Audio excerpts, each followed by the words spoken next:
Bienvenidos al episodio 11 y hoy vamos a hablar del mito de la caverna, que es una alegoría que se ha escrito en la República de Platón. El mito de la caverna se presenta en el libro 7 de la República y es uno de los pasajes más célebres y simbólicos de la obra, diseñado para ilustrar la teoría de las ideas o formas de Platón y la naturaleza del conocimiento y la percepción. El mito tiene como objetivo explicar la diferencia entre el mundo sensible, el mundo que percibimos con nuestros sentidos, y el mundo de las ideas, el mundo de las formas ideales, inmutables y perfectas. También busca demostrar el proceso de adquisición del conocimiento verdadero y el papel del filósofo en la búsqueda de la verdad. La caverna es una alegoría donde existe una caverna subterránea en la que varios prisioneros están encadenados desde su nacimiento, de manera que solo pueden mirar hacia la pared. Detrás de ellos hay una hoguera que proyecta sombras en la pared de la caverna. Los prisioneros pueden ver las sombras proyectadas en la pared y debido a su encadenamiento y falta de acceso a la fuente de luz, creen que esas sombras son la realidad completa. Uno de los prisioneros es liberado y se le permite salir de la caverna inicialmente, pero está cegado por la luz del sol y tiene dificultades para comprender el mundo exterior. A medida que se ajusta la luz, el prisionero comienza a ver la realidad tal como es, el mundo exterior, el sol y las cosas que proyectaban las sombras de la caverna. Entiende que el mundo de las sombras era solo una ilusión. El prisionero liberado regresa a la caverna para compartir su conocimiento con los demás prisioneros. Sin embargo, estos son reacios a aceptar la nueva realidad que les dice el prisionero que regresó y prefieren quedarse con las sombras que ya conocen. La resistencia y la hostilidad de los prisioneros hacia el que regresa refleja la dificultad que tienen las personas para aceptar nuevas ideas y cambiar sus percepciones establecidas. O también nos habla de algo mucho más profundo, ¿no? Porque de esa luz, de ese mundo verdadero, se habló mucho en la escolástica y se menciona que el alma, el maestro Eckhart, menciona que la chispa divina y la esencia de Dios son una, pero esta necesita la eliminación del ego. Esta eliminación del ego, el ego es como el prisionero que no quiere ver, que no ve las sombras, claro, pero no ve su mano atada o la esclavitud que tiene en él. El ego entonces es como el esclavizante de un prisionero. Y menciona que una vez percibido el ego y estudiado, estar en el ahora. O sea, que ya no ver las sombras, sino ver el ahora, ¿no? Ver el brazo encadenado, verse a uno mismo y darse cuenta que está encadenado y de acuerdo a eso tratar de salir. Y unirse quiere decir salir, estar unido a ti, o sea, autoobservarte y no ver las sombras en la pared, sino ver los grilletes en tus manos y estar en ese estado, que es el estado presente, y poco a poco desenvolverte para salir de la caverna. Y es muy, muy interesante la alegoría de la caverna porque no solo refleja que hay nuevas ideas y tenemos que cambiar de percepciones establecidas por una sociedad, sino que también nos habla de un conjunto de realidades que pueden existir más allá del tiempo y del espacio. El tiempo y el espacio son medidas como son, son como programas preestablecidos en la mente, como Kant diría, ¿no? Son intuiciones sensibles a priori, donde estas intuiciones sensibles a priori ya condicionan al ser humano para que esté acá y de acuerdo a ello cree el mundo, modifique el mundo que ve, ¿no? Se construye el mundo que ve.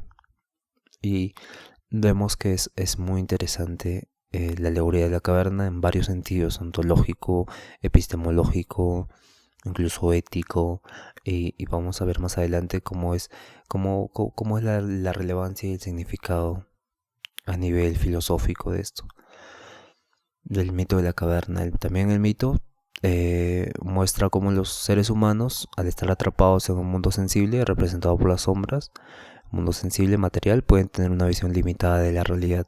Schopenhauer, Kant, varios filósofos mencionan que hay límites en la razón. Entonces la liberación del prisionero simboliza el proceso de alcanzar el conocimiento verdadero al comprender el mundo de las ideas. Anteriormente hablamos de la nada, ¿no? Esta nada que Schopenhauer nos dice que es como, por más que seríamos inmortales, nuestra capacidad limitada del cerebro nos produciría un desdén, una ansiedad que preferíamos la nada. Y en esa nada podemos encontrar que referencia al límite de la razón. En ese caso, este mundo sensible, al ser limitado, al ser prisionero de este mundo sensible, también nos invita a una reflexión espiritual de cómo podemos salirnos de la materialidad y entrar a un estado mucho más elevado, pero esto es un proceso para muchos filósofos imposible, porque la razón es la que organiza la realidad, la actividad cognitiva, incluso la actividad motora y todo lo que está afuera de uno, todo lo externo, ¿no? Es algo muy, muy, muy vívido, es algo muy, muy fuerte. Hay casos en los que las personas también ven otro tipo de realidad, tienen otro tipo de cosmovisión. Y parece que vivimos en una mezcla de realidades paralelas, pero a la vez que la subjetividad hace creernos que tenemos el mundo ya preestablecido, preconocido. Mientras que existen otras realidades de otras personas que están siendo diferentes, ¿no? Tienen rituales diferentes, costumbres diferentes, pensamientos diferentes, experiencias internas y externas diferentes, y es algo muy curioso eso en el ser humano. Incluso en el nivel material hay personas que tienen diferente experiencia. La experiencia de un rico en Dubái, un millonario en Miami, un trabajador en Noruega, un pescador en Italia, o un trabajador en África. La experiencia subjetiva es tan diversa, tan vasta, que hace pensarnos eh, que debe haber algo común, pero a la vez que eso común también se manifieste en las diversas actividades, en las diversas subjetividades de las personas. Es algo muy interesante de palpar. En el caso del papel filosófico, en la alegoría de la caverna, pero cuando le damos un significado ya más epistemológico, ¿no?, de conocimiento, tiene una preponderancia a buscar la verdad. Entonces el prisionero liberado representa al filósofo que busca la verdad más allá de las apariencias y busca iluminar a otros con su conocimiento. La dificultad de los prisioneros para aceptar la realidad exterior refleja la resistencia que enfrentan los filósofos al tratar de educar y guiar a otros hacia el conocimiento verdadero. El mito de la caverna sigue siendo relevante en debates sobre la educación, la percepción y la realidad, y a reflejar cómo nuestra creencia y percepción puede limitar nuestro entendimiento y cómo el conocimiento verdadero requiere un esfuerzo consciente para superar esas limitaciones. La alegoría de la caverna ha influido en numerosos campos, desde la filosofía hasta la psicología y la educación, y su mensaje sobre la naturaleza del conocimiento y la dificultad del cambio de percepción sigue siendo una herramienta poderosa para explorar la comprensión y la verdad. El mito de la caverna de Platón es una alegoría fundamental para ilustrar la distinción entre el mundo de las apariencias y la realidad profunda de las ideas. El mundo de las ideas a través de la imagen de los prisioneros en la caverna y el prisionero liberado, Platón nos invita a cuestionar nuestras percepciones y buscar el conocimiento verdadero más allá de las ilusiones superficiales. El mito de la caverna también se puede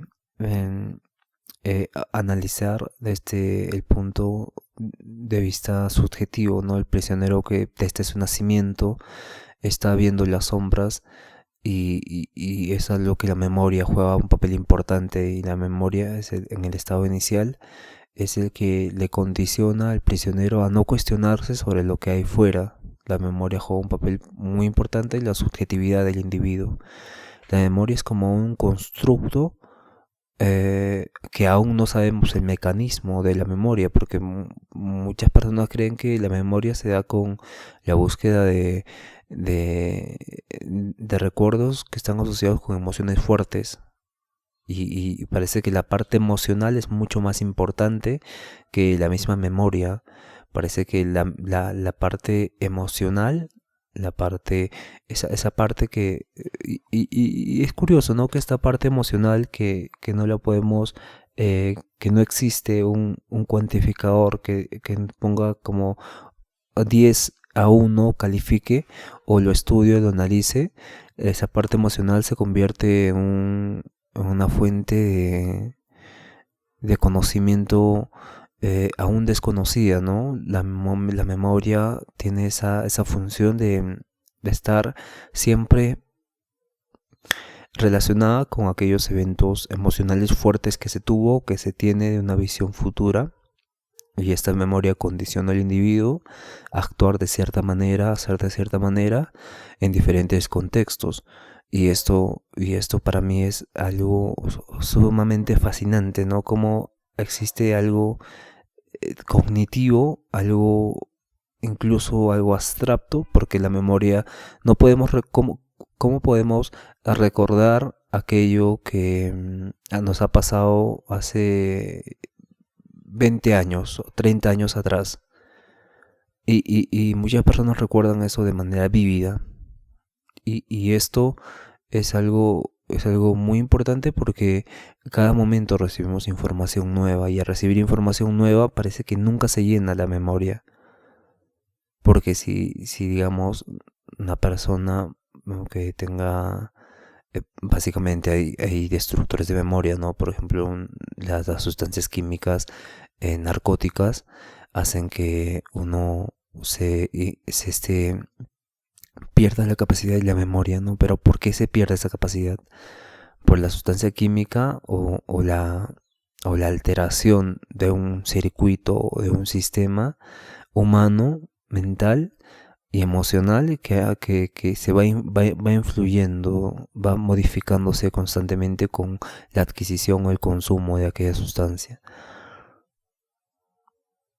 Pero ese consumo también está condicionado por la memoria de sentirse bien, la memoria de, de ciertos, vamos a llamarlos beneficios, o sea, consumir aquella sustancia. Entonces eso condiciona, pero ese condicionamiento, ese yo, ese placer que se conoce, está dentro de la memoria.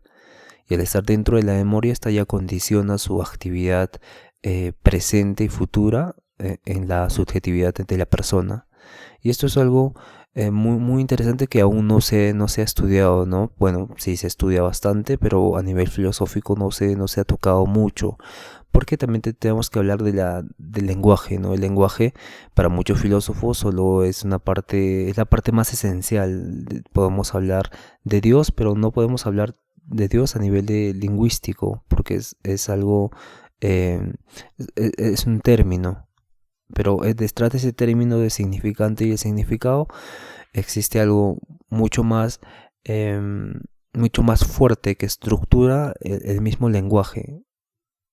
Parece que los filósofos estructuralistas y más antes con Wittgenstein decían que el límite del mundo es el límite de tu lenguaje. Entonces, ¿qué pasaría este mundo de las ideas, no?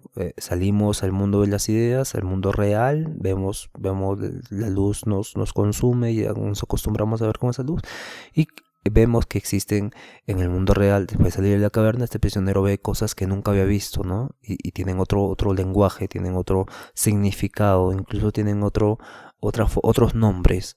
Y nosotros, al conocer esos nombres, ya vamos ampliando el mundo, porque ampliamos el lenguaje, el significado, ampliamos los conceptos y de acuerdo se va ampliando el mundo. Pero cuando regresamos a la caverna, aquellos conceptos, aquel lenguaje que utilizaban en el mundo exterior ya no sirve, porque parece que el mundo está condicionado al lenguaje. Existen otro tipo de lenguajes, otro tipo incluso se podría hablar de un tipo de programación lingüística que está en el mundo de las ideas. Y esto es algo para analizar profundamente, no ahora, en futuros episodios, pero vamos a seguir con lo establecido. Entonces, las sombras que los prisioneros ven en la pared son producto de objetos que pasan frente a la hoguera, debido a que los prisioneros nunca han visto los objetos reales ni la fuente de luz. Creen que las sombras son la única realidad. Uno de los prisioneros es liberado, llevado afuera de la caverna. Al principio se encuentra desorientado y cegado por la luz del sol, incapaz de ver claramente el mundo exterior. Después de un tiempo, el prisionero se adapta a la luz y empieza a ver el mundo exterior. Descubre la realidad de los objetos que antes solo veía como sombras y llega a comprender que el mundo que conocía en la caverna era solo una ilusión. Cuando regresa, los prisioneros no solo rechazan la información, sino que también muestran hostilidad hacia el prisionero que ha regresado. Esta resistencia refleja la dificultad de cambiar las creencias y las percepciones establecidas. La caverna representa también cómo las personas están limitadas a las apariencias y a las ilusiones. La falta de luz o la visión restringida simbolizan la ignorancia y la falta de conocimiento verdadero. Las sombras en la pared representan las percepciones incompletas y distorsionadas de la realidad que los prisioneros tienen. Son una metáfora de las creencias y opiniones superficiales que no reflejan la verdadera naturaleza de las cosas. La hoguera detrás de los prisioneros simboliza la fuente de conocimientos y que están influenciadas, que crean ilusiones que los prisioneros toman como realidad. Hay algo muy importante que es el tiempo y el espacio en el que están los prisioneros, ¿no? Porque parece que en el mundo exterior, tiempo y espacio están en el mismo, están sucediendo ahí ahora, ¿no? Aquí ahora. El tiempo y el espacio están sucediendo de forma continua, paralela. Pero el nivel de realidad o grado de conocimiento es lo que los diferencia, los que viven en la caverna y los que viven afuera. El mundo es el mismo, pero existe esa diferencia. La hoguera detrás de los prisioneros simboliza entonces las fuentes de conocimientos distorsionados. También el mundo exterior iluminado por el sol representa el mundo de las ideas o formas, la realidad verdadera e inmutable que está más allá de las apariencias. El sol simboliza la luz de la verdad y el conocimiento absoluto. Pero, ¿qué condiciona a los prisioneros? Bueno, ya dijimos que es la memoria, el tiempo y el espacio donde están situados. Y también estos son a priori, ya porque se supone que vienen desde su nacimiento, pero algo más puede haber ahí que unifique esos dos mundos, ¿no? El tiempo y el espacio.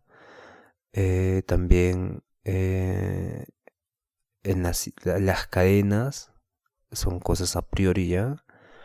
Y estar arrojados en el mundo, en la caverna. Y es algo muy interesante. Muy interesante de analizar. Esos son los a priori, ¿no? Existen más a priori acá que en el mundo real. El a priori, antes de la experiencia me refiero, a priori, el a priori de los que habitan en las cavernas, primero es las cadenas que ya nacen con ellas, ¿no? Después, el segundo a priori es la memoria también que los condiciona. Entonces esas dos cosas son las que no comparten con los habitantes del mundo real. Esos dos a priori. Entonces la razón, pero ya la incluimos en la memoria. Y esto es algo sumamente complejo para entender porque nos puede mencionar que el a priori tiempo y espacio ya están establecidos para ambos habitantes, de afuera y interno. Pero se supone que el tiempo pasa distinto en la caverna que el tiempo que pasa fuera de la caverna. Entonces parece que hay ciertos grados de tiempo y espacio. Igualmente el espacio es diferente en la caverna que en el mundo real, afuera.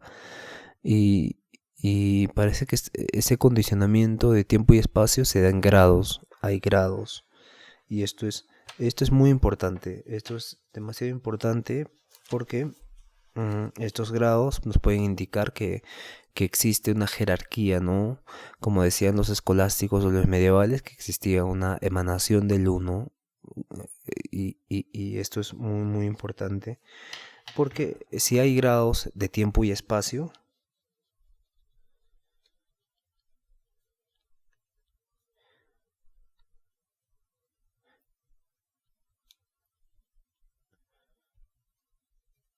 si hay grados de tiempo y espacio,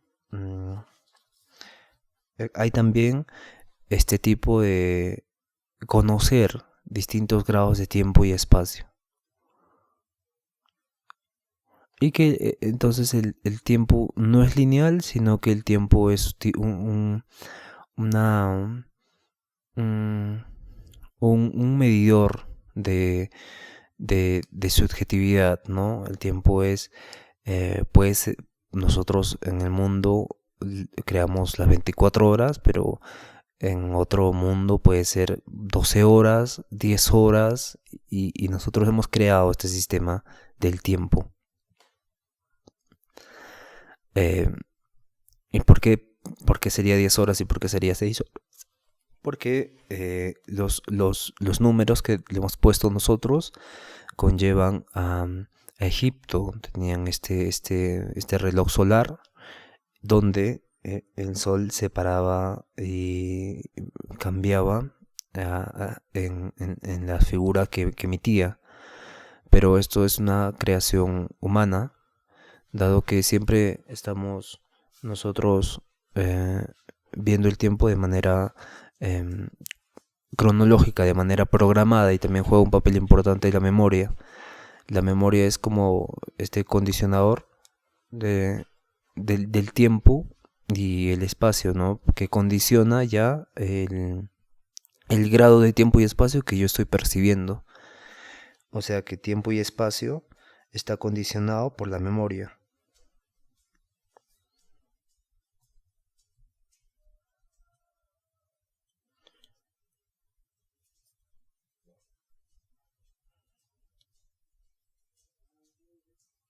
El tiempo y espacio, al estar condicionado por la memoria, ya crea un escenario diferente entre los sujetos que están dentro de la caverna y están fuera de la caverna.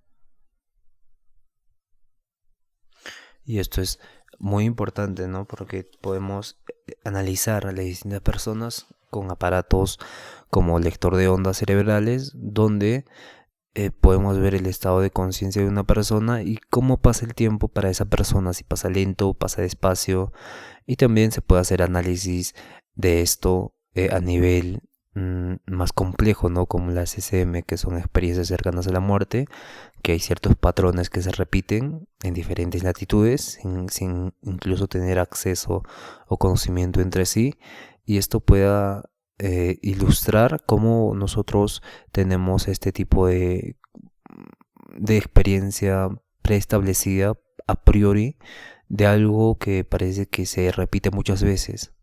Y esa repetición de muchas veces, ese patrón que se da, ya sería de forma innata, sería de forma a priori, lo que hace que esté dentro del mundo de las ideas como algo que se supone que puede ser verdad. Y esto es algo muy interesante de analizar. También podemos hablar de la resistencia de los prisioneros, ¿no? La resistencia y la hostilidad de los prisioneros hacia el prisionero liberado simbolizan las dificultades que enfrentan las personas al confrontar nuevas ideas y desafíos de creencias ya establecidas que se tienen en una sociedad, como por ejemplo el caso de Argentina, ¿no? Señor presidente Milei ha sido muy repudiado debido a que estaba trayendo ideas nuevas, innovadoras, que nadie había experimentado. Decían que era un experimento y no estaban para experimentos, pero al final parece que se volvió una normalidad pensar como Javier Milei, y esto nos invita a reflexionar sobre los conocimientos limitantes que tenemos o las creencias preestablecidas que tenemos. Sin embargo, no hay que subestimar también nuestras propias creencias o realidades, porque esa subjetividad que nosotros la asociamos con algo objetivo y algo mucho más grande que nosotros es algo que nos sostiene en la sostencia, y entonces cuando nos sostiene eso modifica la memoria y modifica también el entorno y cómo percibo yo el mundo. Y esa percepción del mundo es valiosa en cualquier sentido, porque amplía la diversidad y la pluralidad de opiniones, ¿no? La pluralidad de percepciones. Pero puede existir, como mencionamos antes, estos a prioris que se dan ya. Y un filósofo habla también contemporáneo de la costumbre. Y no podemos nosotros reflexionar sobre cosas que las conocemos por sentido común. Por sentido común ya conocemos varias cosas en el mundo, y eso por sentido común es algo ya que está bien ahí. No tenemos que ir más allá del sentido común. Y también es muy importante tener estos a prioris establecidos.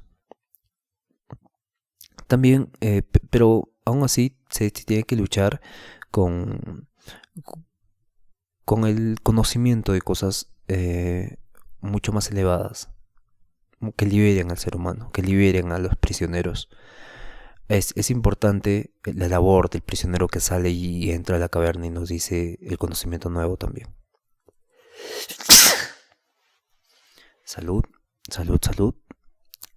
Pasamos ahora a la teoría de las ideas de Platón a nivel de realidades abstraídas, ¿no? Las ideas son las cosas esenciales o formas perfectas de conceptos como justicia, belleza y bondad. Cada cosa en el mundo sensible es solo una imitación o reflejo imperfecto de estas ideas. Por ejemplo, una belleza particular en el mundo sensible es solo una manifestación parcial del mundo de las ideas, como Platón diría. Digamos, una rosa hermosa, una rosa bella, una rosa que tiene los ojos pequeños y bonitos, y una sonrisa bonita, y cabellos ondulados, y es amable, y es tierna. En el mundo de las ideas es arrancada y llevada al mundo de la fogata, a la antorcha, donde se reflejan las sombras y las hacen pasar, y en el reflejo como sombra de esa rosa en la pared de la caverna también resulta ser bella, pero no tan bella como si la vemos en el mundo real. Y esto es simbólico, ya que la caverna representa el mundo sensible, donde los individuos están limitados a las percepciones superficiales e imperfectas de la realidad, y las sombras proyectadas en la pared simbolizan las apariencias y los objetos del mundo, que son reflejos imperfectos de las ideas.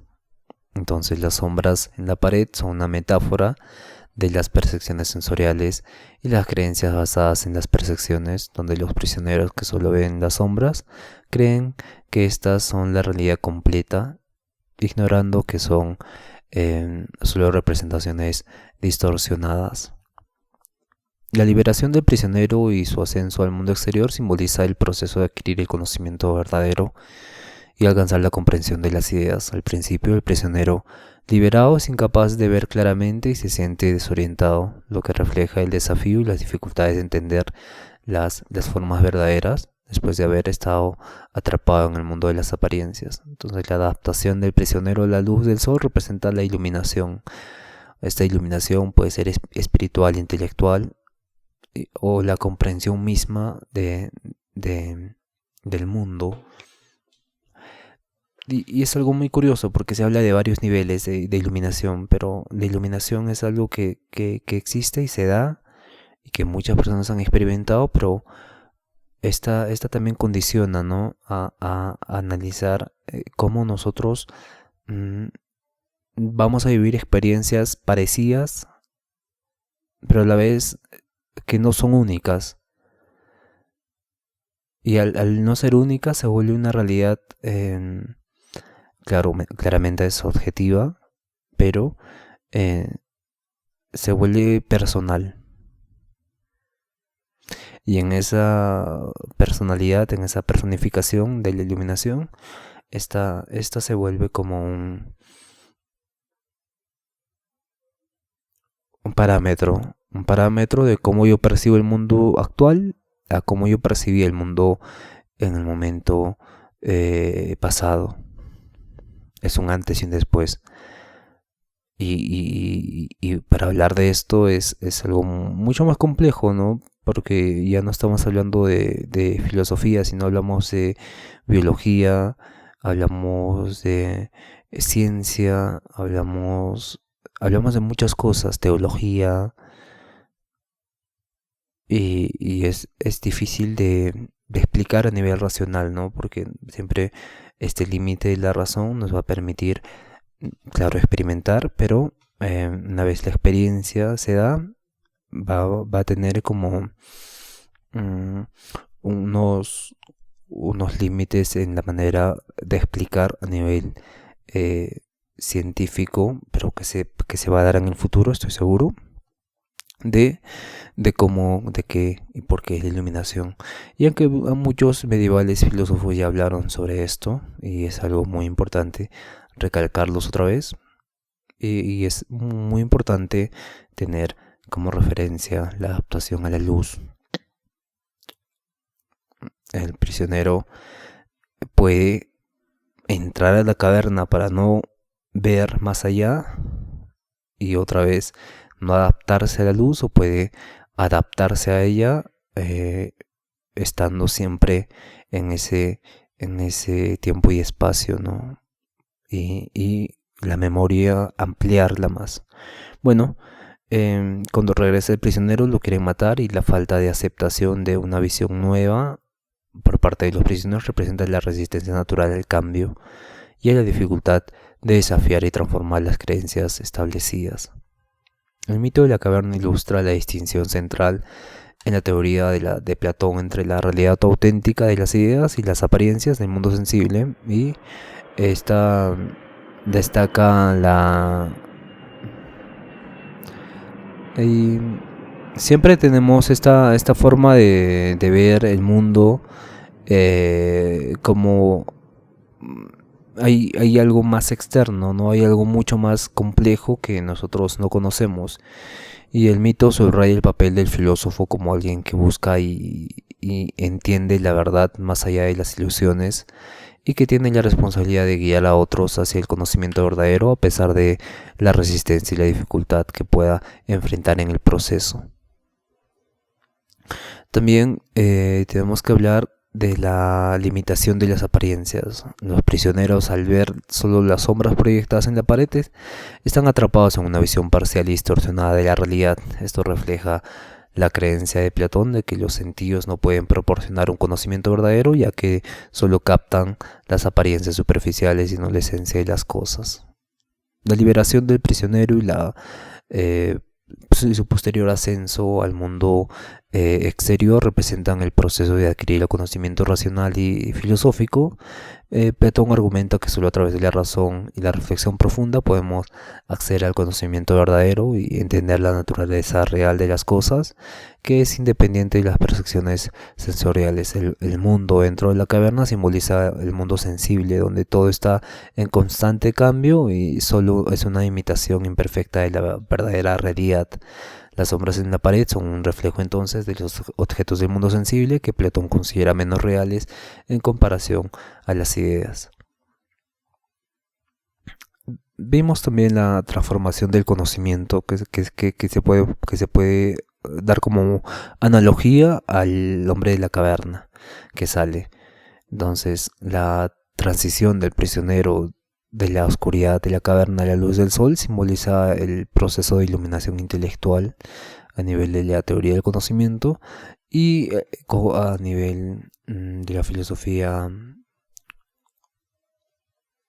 esta filosofía y la cognición, ¿no? El, esta rama que es lo cognoscitivo, lo cognoscible. Entonces simboliza el proceso de conocer una verdad tal y como se presenta, y el descubrimiento de esta verdad hace que este proceso sea gradual y desafiante, ya que la comprensión del mundo de las ideas requiere un cambio profundo de la forma de pensar y percibir la realidad incluso. El mito del sol en la caverna representa la idea de bien que Platón considera la fuente última de todo conocimiento y la causa última de la existencia de las demás ideas. La luz del sol simboliza la claridad y el entendimiento que permiten ver las formas en su verdadera naturaleza. También podemos hablar cómo influye en la filosofía contemporánea el mito de la caverna, ¿no? Esta sigue siendo relevante y es una clave para la filosofía contemporánea que incluye discusiones sobre la naturaleza de la realidad. Se discute mucho sobre la naturaleza de la realidad, el conocimiento y la percepción, y la alegoría plantea preguntas fundamentales sobre cómo percibimos y comprendemos el mundo y cómo podemos superar las limitaciones de nuestras percepciones. El mito de la caverna ilustra la visión de Platón sobre la percepción y la realidad, destacando la diferencia entre el mundo sensible, basado en percepciones superficiales y engañosas, y el mundo de las ideas, donde reside el conocimiento verdadero y eterno. La alegoría subraya la importancia de buscar una comprensión más profunda de la realidad, más allá de las apariencias, y el papel del filósofo es guiar a los demás en el proceso de alcanzar el conocimiento verdadero. Además, el mito plantea reflexiones sobre la educación, la resistencia al cambio y el desafío a superar las creencias establecidas. Ahora vamos a dar algunas reflexiones, ¿no? Por ejemplo, el rol del filósofo. El prisionero liberado que regresa a la caverna simboliza al filósofo que, habiendo alcanzado el mayor entendimiento, tiene la responsabilidad de educar a otros. Esto resalta el papel del filósofo como guía y mentor, no solo en el proceso de descubrimiento personal, sino también en la tarea de compartir y transmitir el conocimiento adquirido a la sociedad. La resistencia de los prisioneros a aceptar las nuevas ideas reflejan las dificultades inherentes de un educador al cambio. Las personas a menudo se aferran a sus creencias y percepciones establecidas, y aceptar nuevas perspectivas puede resultar un proceso desafiante, ¿no? Incluso si le dices a una persona que existen grados de tiempo y espacio, niveles de tiempo y espacio, seguramente esto tendría mucha resistencia a nivel subjetivo, porque ya condiciona tu espacio y tiempo, toda tu historia, ¿no? Y al condicionar toda tu historia, te da un sentido de identidad, y cuando pierdes esa identidad es cuando viene esta distorsión cognitiva, y por ende la ansiedad, vienen problemas existenciales, y el problema del ser humano sigue siendo este problema existencial, que si no se le refuerza con el sentido de la memoria, de la estructura del individuo que ha vivido un momento inicial hasta el tiempo actual, se ve como algo artificial, pero ese algo artificial ya condiciona la vida de la persona, y que si le quitas eso artificial, está en un vacío, y en ese vacío hay dos salidas, ¿no? Es muy interesante analizar el punto existencial del ser humano, cómo esto influye en su percepción de sus creencias y desafíos, pero también cómo esto puede ser una catapulta a algo mucho más elevado, algo mucho más complejo. Bueno, el filósofo debe entender las dificultades y tener paciencia y persuasión para los educandos, para los que se están educando. También la idea del bien. Esto es muy importante, porque el sol en el mito de la caverna representa la idea de bien, que Platón considera la fuente última del conocimiento y la realidad. Este concepto enfatiza la conexión entre la verdad y el bien, ¿no? Y sugiere que la comprensión del bien es esencial para lograr una visión completa de la realidad. Y esto es Esto es muy importante porque el Sol ya está mucho más alejado de la caverna y mucho más alejado del mundo fuera de la caverna, ¿no? Es como, es aquello que está ya mucho más allá, incluso mucho más allá de la caverna, si pudiéramos decir. Y esto es algo sumamente curioso, ¿no? Porque Platón nos diría que el Sol representa la fuente de todo, pero esta fuente de todo está tan lejos del mundo, de la realidad, e incluso más lejos aún de la caverna. Y por eso los escolásticos y los medievales decían que la emanación del uno, ¿no? La emanación del Sol, que se da por niveles. Y podemos agregar que esa emanación del Sol que se da por niveles también se da emanación de tiempo y espacio, ¿no? Tiempo y conciencia. Tiempo y conciencia, y que juega un papel importante en la memoria y la adaptación del tiempo y el espacio.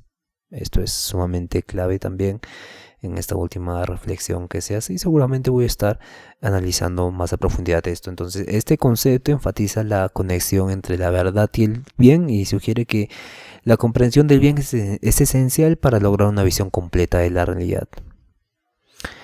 Muy bien, creo que ya tocamos todos los puntos y vamos a dar el resumen de todo para acabar. Entonces, el mito de la caverna ofrece profundas implicaciones tanto para la filosofía como para la educación, y destaca la importancia de cuestionar las percepciones superficiales y buscar un conocimiento más profundo y verdadero. También enfatiza el rol del filósofo y el educador como guías en el proceso de descubrimiento y superación de la ignorancia. La alegoría, que sigue siendo relevante en la educación contemporánea, inspirando a enfoques que promueven el pensamiento más crítico y el desarrollo personal en el crecimiento.